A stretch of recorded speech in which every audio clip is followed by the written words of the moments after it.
नसूह एक ऐसा मर्द था जो औरतों जैसी शक्ल व सूरत रखता था, नर्म आवाज, नाजुक जिस्म और दाढ़ी के बगैर। वो इसी जाहिरी भेस का फायदा उठाकर जनाना हमाम में औरतों का मसाज करता था। ये उसके लिए जरिया माश भी था और उसके दिल में छुपी ख्वाहिश की तकमील भी। कई बार जमीर ने उसे मलामत की, मगर हर बार वो अपनी तौबा तोड़ देता था। एक दिन बादशाह की बेटी हमाम में आई और मसाज के बाद उसका कीमती हीरा कहीं खो गया। शहजादी के हुक्म पर सबकी तलाशी ली जाने लगी। नसूह बदनामी और शर्मिंदगी के डर से एक कोने में छुप गया। जब उसने देखा कि कनीजें उसे ढूंढ रही हैं, तो उसने रोते हुए सच्चे दिल से खुदा से तौबा की और दुआ मांगी, ऐ अल्लाह, मैं वादा करता हूँ कि आज के बाद कभी ये गुनाह नहीं करूंगा, मेरी लाज रख ले। उसकी दुआ अभी खत्म भी नहीं हुई थी कि बाहर से आवाज आई, नसूह को छोड़ दो, हीरा मिल गया है। नसूह की आंखों में आंसू थे और दिल में इत्मीनान। उसने शहजादी से रुखसत ली और घर आ गया। नसूह जान गया था कि अब इस शहर में रहना मुमकिन नहीं, जहाँ की औरतें अब भी उसे चाहती थीं। उसने अपनी तमाम नाजायज कमाई गरीबों में बांट दी और शहर छोड़कर एक वीरान पहाड़ी पर चला गया। वहाँ वो अल्लाह की इबादत में मशगूल हो गया। एक दिन उसे एक भैंस नजर आई जो घास चर रही थी। उसने सोचा कि ये किसी चरवाहे की होगी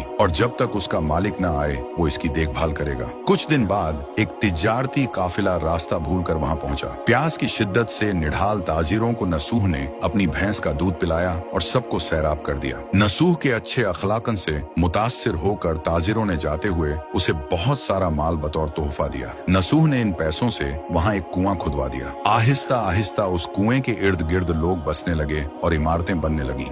नसूह की नेकियों की वजह से सब उसकी इज्जत करते थे। नसूह की नेकी और शोहरत के चर्चे बादशाह तक जा पहुंचे। बादशाह उससे मिलने का बेहद मुश्ताक था, लेकिन नसूह ने बादशाह के पास आने से इनकार कर दिया। इस बेनियाजी ने बादशाह की मिलने की तलब और बढ़ा दी और उसने खुद नसूह से मिलने का फैसला किया। जब बादशाह नसूह की बस्ती में दाखिल हुआ, वहीं उसकी रूह कब्ज हो गई। चूंकि बादशाह बतौर अकीदतमंद नसूह के पास आ रहा था और रियाया भी नसूह की खूबियों की कायल हो चुकी थी, सब ने नसूह को बादशाह के तख्त पर बिठा दिया। नसूह ने इंसाफ का निजाम कायम किया और उसी शहजादी से शादी कर ली जिसके गोहर की वजह से उसे हिदायत मिली थी। एक दिन एक शख्स दरबार में आया और अपनी गुमशुदा भैंस का जिक्र किया। नसूह ने मुस्कुराते हुए कहा, तुम्हारी भैंस मेरे पास है और आज जो कुछ मेरे पास है वो सब उसी की वजह से है। इस पर वो शख्स कहने लगा, ऐ नसूह, जान लो, न मैं इंसान हूँ और न ही वो जानवर भैंस है। हम दो फरिश्ते थे जो तुम्हारा इम्तिहान लेने आए थे। ये सब कुछ तुम्हारी